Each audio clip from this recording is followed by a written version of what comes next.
What's up, everybody? It's your man's TZ Mayu, and I'm here right now to add value to your life and make some good use of my time, make some good use of my life, make some good use of the breath coming out of my body into your eardrums right now that may permeate your spirit, you know what I'm saying? That may enhance your life, something that you could take with you going forward, golden nuggets of wisdom, bro. The Bible says that wisdom, man, is more precious than rubies, bro. You feel me? Is to be desired more than money. You know what I'm saying? Because wisdom allows money to come into your life. Wisdom allows, the negative things of life to stay away. You know what I'm saying? You could jump over a lot of trap doors if you got wisdom. You know what I'm saying? You could avoid a lot of unnecessary suffrage in your life if you just apply wisdom. Seek wisdom, and then everything else will be added unto you. But I have this very unique friend that's come into my life within the last month of my life. It's a very unconventional friendship, a very, but these are the things that usually happen whenever somebody is, you know, living a different sort of life. Like, whenever you're intentional about your life, unconventional things happen, to back up your life. Through the law of attraction, bro, like-minded people coming together. There was once, my friend Ryan told me one time, he told me of this story that someone told him, or that he read in a book somewhere. If you broke up everybody in the world, right? If you broke up everybody in the world and, just displaced everybody in the world, separated everybody, sooner or later, everybody will gravitate back to each other, the people with similar or common interests. The artists will find the artists, you know what I mean? The homeless people will find the homeless people and migrate with the homeless people. The football players will migrate with the football players, The people that sit around on the block, you know what I'm saying, and sell drugs will find the other people that deal with drugs, the policemen will come together and create a police force. Like, basically what he's saying is, through the law of attraction, people that have similar interests, similar things going on in their life, like, they will be attracted to each other. And so I met there's this laundromat on base, you know what I'm saying? And it's run by the government, obviously, but the prisoners work in there. And I met this really unique, I won't call him a prisoner or inmate because the man is free. When the term prisoner, the pronoun prisoner, to me, that gives off negative energy when you call someone a prisoner or an inmate. That, to me, that just brings to mind like captivity. That brings to mind like restriction. And this man truly has no restriction. He's free. He's at peace. He's been in prison for 20 years. He has a 23-year sentence. It was for involvement with drugs back in the day. And he's about 50-something years old, an older gentleman, an older brother, man. And he is very, very wise, obviously. Every time I go in there, I knew it was something different about him, and he knew it was something different about me. Every time we go in there, we chop it up, we talk. He dropped game on me, I dropped game on him. You know what I'm saying? I'm 20 years old, he 50-something, but it's still things that I could offer him. That's a symbiotic relationship. It's not a parasitic relationship. You know what I'm saying? A parasitic relationship is when one entity benefits off the other one and harms the other one, while, you know what I'm saying, that's not equal.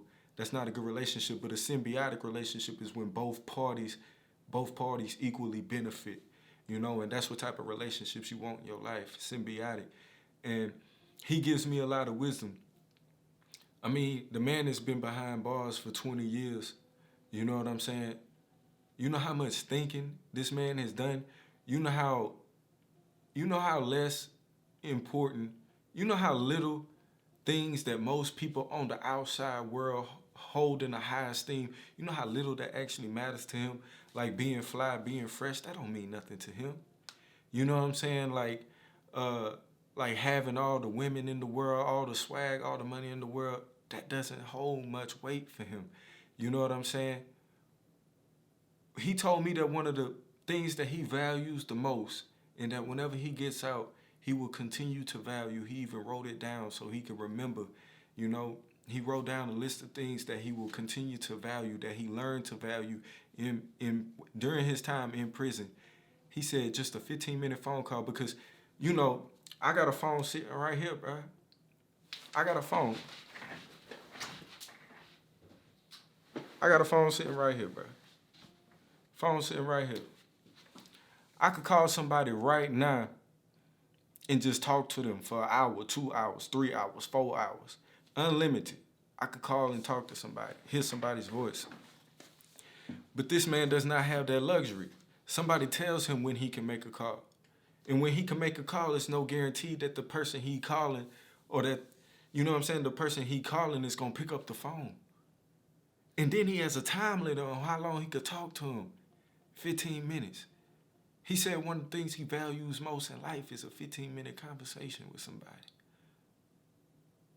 And it put into perspective the things that I take for granted. It really held a mirror up to my life, just conversing with this man the past couple times I've been talking to him.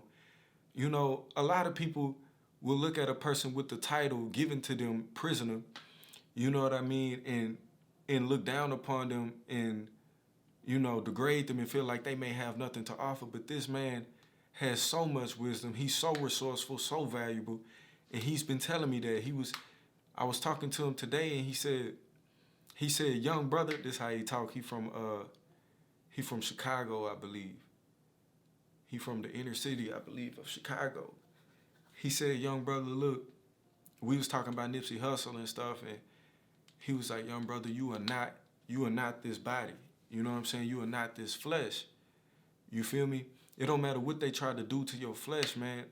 Basically, you must be fearless, you know? You must develop yourself mentally and spiritually. Be free. Be free. Because that's where your power at, in your spirit. Who you actually are is on the inside of you. It's not this body. This body fades. This body decays.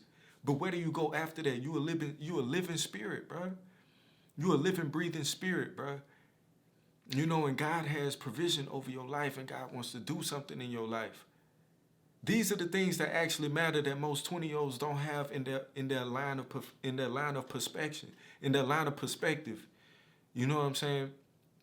And it's a beautiful thing to be able to sit down and really talk to somebody who's had a unique life as his, as unique of a life as his. 20 years, man. 20 years of his life have been spent somebody ordering him, telling him what to do, where to go, when to eat, this and that. He is not able to enjoy the fruits for 20 years of feminine energy. He can't even have a woman. He's surrounded by other males. He's surrounded by other dudes. You know what I'm saying? All he had at certain times in his life was his thoughts. All he had was books to cultivate his mind, to read. All he had was the word of God to lean on. And it's really put into perspective what matters for me. You know, you must be intentional about your life. Be grateful in all things, bro, because, you know, we have freedom, people. We have the opportunity. Napoleon Hill says it like this. We have the opportunity to develop and market our talents in life. You know, we have an opportunity to follow our dreams. We have an opportunity. We're not behind bars for 20 years. If you have the ability to watch this video, on your phone or on your laptop or from whatever platform you're watching this, understand your opportunity in your life. Do not waste your time. Do not waste your time. Be a great miser of your spare moments. What that means is be very intentional. Be very stingy with your time. Who you give it to, allow no one to waste it, because this is our most precious commodity. This is our most valuable resource, is time. And this man has spent a lot of time thinking, and I will most definitely listen to something like that. In every piece of advice you get, you want to hold it up. You want to hold it up to the mirror of truth. You want to hold it up next to the word of God, see, and discern what spirit is coming from, and that's a good spirit, you know. That's a wonderful place. This man is telling me, you know, we've been